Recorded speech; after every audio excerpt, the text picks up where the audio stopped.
नमस्ते, सदा वत्सले मातृभूमि, जय हिंद। दोस्तों स्वागत है आप सबका टेक्निकल अस्ट में। दोस्तों शुरू करते हैं आज के डिफेंस अपडेट्स को।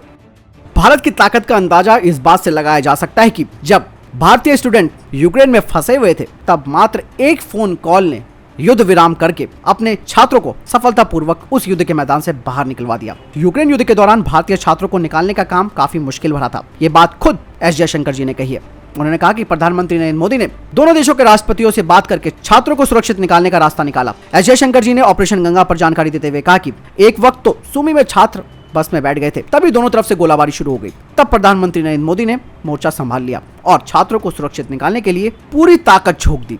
साथ ही एस जयशंकर जी ने कहा कि वो पल खौफनाक था क्योंकि खार्किव में गोलाबारी की जा रही थी, सुमी में यूक्रेन और रूस के बीच फायरिंग हो रही थी। तभी प्रधानमंत्री नरेंद्र मोदी ने रूस के राष्ट्रपति व्लादिमीर पुतिन को फोन घुमा दिया। एस जयशंकर जी ने कहा कि उस वक्त मैं कमरे में बैठा हुआ था। प्रधानमंत्री ने साफ तौर पर खार्किव पे गोलाबारी को रोकने के लिए पुतिन को समझाया। उन्होंने कहा कि हमारे छात्र खतरे में हैं और जब तक वे खार्किव छोड़कर सेफ जोन में ना चले जाएं तब तक गोलाबारी नहीं करनी होगी। और यही हुआ।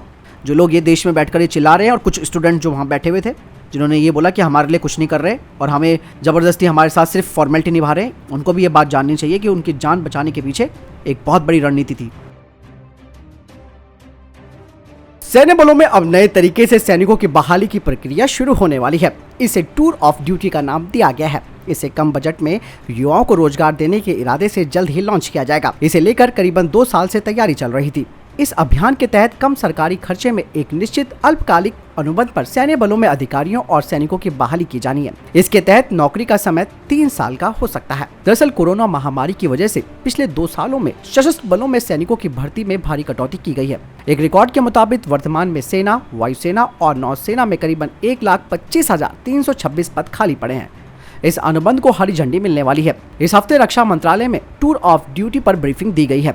इस योजना को 2020 में सेना प्रमुख जनरल MM नरवणे जी द्वारा लाया गया था। हाल ही के महीनों में सरकार के शीर्ष स्तरों पर इसके आकार और दायरे पर विचार विमर्श किया गया है। हालांकि इस योजना की अंतिम रूपरेखा अभी तक सामने नहीं आई है। हालांकि इससे सशस्त्र बलों में स्थायी भर्ती की अवधारणा में बदलाव की उम्मीद हो सकती है। नई प्रक्रिया में 3 साल के अंत में अधिकांश सैनिकों को ड्यूटी से मुक्त कर दिया जाएगा। उन्हें आगे के रोजगार के अवसरों के लिए सशस्त्र बलों से सहायता मिलेगी। कहा यह जा रहा है कि कॉर्पोरेटेड इंडिया ऐसे प्रशिक्षित युवाओं के लिए नौकरी को रिजर्व करने में रुचि रखता है जिन्होंने अपने देश की सेवा की है। यदि सैनिकों की एक बड़ी संख्या को टूर ऑफ ड्यूटी के तहत लिया जाता है तो वेतन, भत्तों और पेंशन में हजारों करोड़ की बचत होगी। भर्ती के लिए युवाओं में से सर्वश्रेष्ठ को आर्मी में परमानेंट जगह भी मिल जाएगी। इस अभियान का मकसद सरकार की लागत को कम करने के साथ साथ हर साल हजारों प्रशिक्षित युवाओं को रोजगार देना है।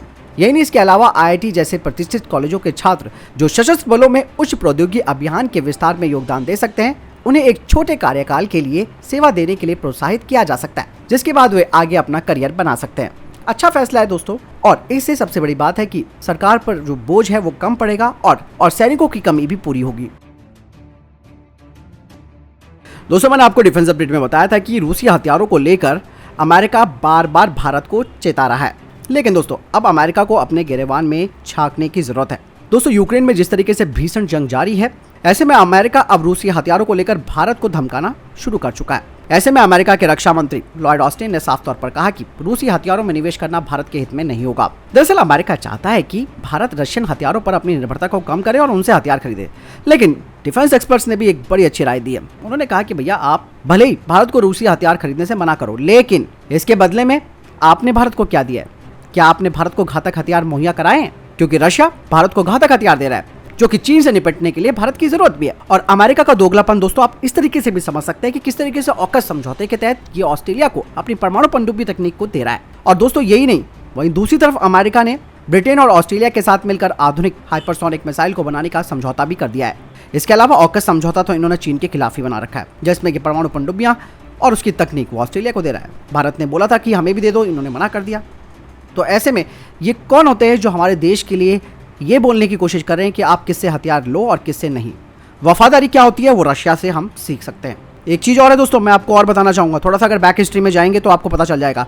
दोस्तों रशिया भारत को ऐसी संवेदनशील तकनीक भी दे रहा है जो कभी अमेरिका या फिर पश्चिमी देश भारत को नहीं दे सकते हैं। आपको बता दूं मैं कि अमेरिका ने भारत को क्रायोजेनिक इंजन देने से मना कर दिया था, तब हमारा साथी रूस मदद के लिए आगे आया था। रूस ने हमें क्रायोजेनिक इंजन दिए, जिसे सीखकर भारत ने आज अपना खुद का क्रायोजेनिक इंजन बना दिया। इसी इंजन की मदद से अंतरिक्ष में आज रॉकेट भेजे जा रहे हैं। इसके अलावा रूस के कई हथियार जैसे कि S-400 अमेरिकी हथियारों को बर्बाद कर सकते हैं और ये उनके हथियारों से सस्ते भी हैं। यही वजह है कि भारत ने अमेरिका के पैट्रियट की जगह S-400 को चुना। अमेरिकी हथियारों की सप्लाई को लेकर विश्वास नहीं किया जा सकता और ये कभी भी प्रतिबंध लगा सकता है और रूस हमेशा मुश्किलों में भारत के साथ खड़ा रहा है।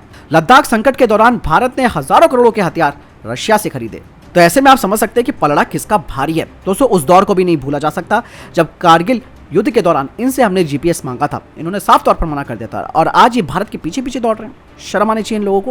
और सबसे बड़ी बात है कि हम अपना फैसला खुद करेंगे। दोस्तों, जब भारत ने पोखरण में परमाणु परीक्षण किया था तो अमेरिका ने भारत पर सैंक्शन लगा दिए थे। उस दौरान अटल बिहारी वाजपेयी जी ने साफ तौर पर कह दिया था कि हमें किसी अंतर्राष्ट्रीय प्रेशर का कोई फर्क नहीं पड़ता और मात्र साल या 2 साल के अंदर, मेरे ख्याल से 2 या 3 साल के अंदर अमेरिका ने अपने प्रतिबंध वापस ले लिए थे। वहीं प्रधानमंत्री नरेंद्र मोदी जी ने भी कहा था कि भारत के ऊपर कौन प्रेशर डालेगा, ये वो देश है जो खुद दुनिया के ऊपर प्रेशर डाल सकता है। यही वजह है कि आज चीन को वहां पर खड़ा करके रखा हुआ है, जहां की ठंड हड्डियां गला देती हैं। मजबूरी में इसको खड़ा कर रखा है। युद्ध करने की हिम्मत होती चीन की तो इतने सालों तक वहां पर बार बार अपनी सेना को बदलता नहीं रहता। आपको क्या लगता है कमेंट सेक्शन में लिखकर जरूर बताएं दोस्तों, और शेयर जरूर कीजिएगा वीडियो को। ये बहुत जरूरी है, मैसेज देना है अमेरिका को।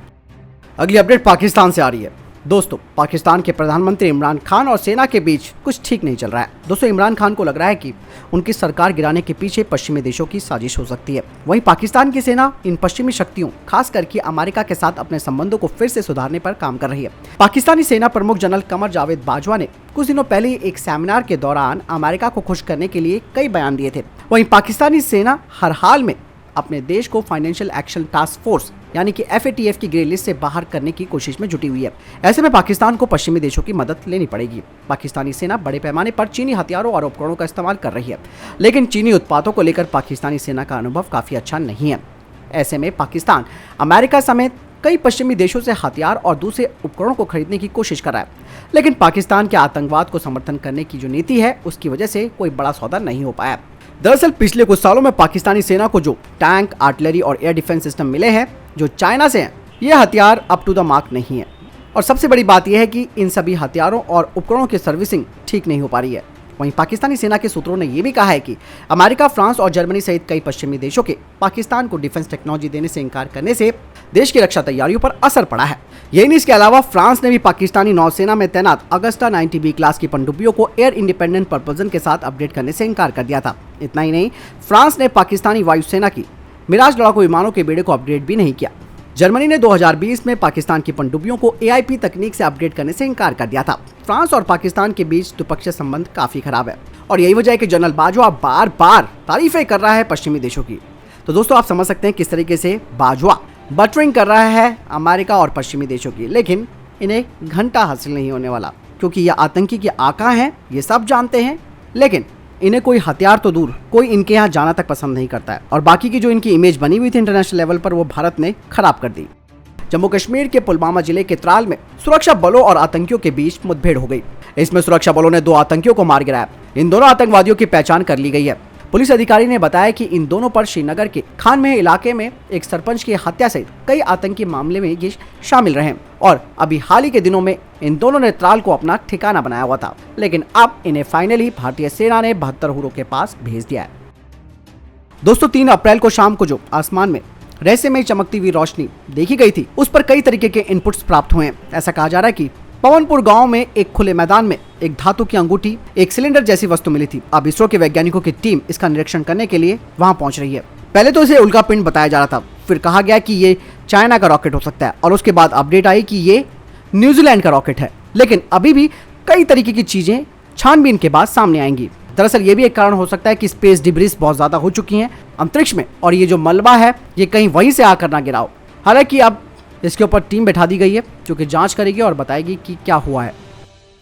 दोस्तों, यूरोपीय अंतरिक्ष एजेंसी ने संयुक्त रूप से चंद्र मिशन के लिए इसरो और जापान की JAXA के साथ एक MOU पर हस्ताक्षर किया। इस MOU के तहत ESA जापानी रोवर के लिए उपकरण प्रदान करेगा, जिसका उपयोग 2024 के लिए लक्षित मिशन के दौरान चंद्रमा के दक्षिणी ध्रुव की खोज में किया जाएगा।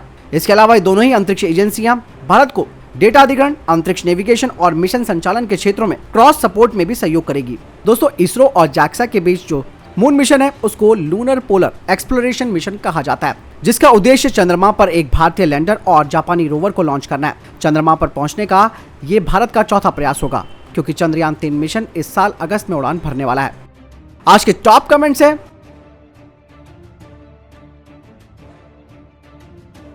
तो दोस्तों ये थे अभी तक के टॉप डिफेंस और स्पेस अपडेट्स। वीडियो के संबंध में कोई प्रश्न जवाब है, आपको कोई सवाल है, कमेंट सेक्शन में लिखकर जरूर पूछ सकते हैं। मिलता हूं नए वीडियो के साथ, चैनल सब्सक्राइब करना ना भूलिएगा। जय हिंद, वंदे मातरम।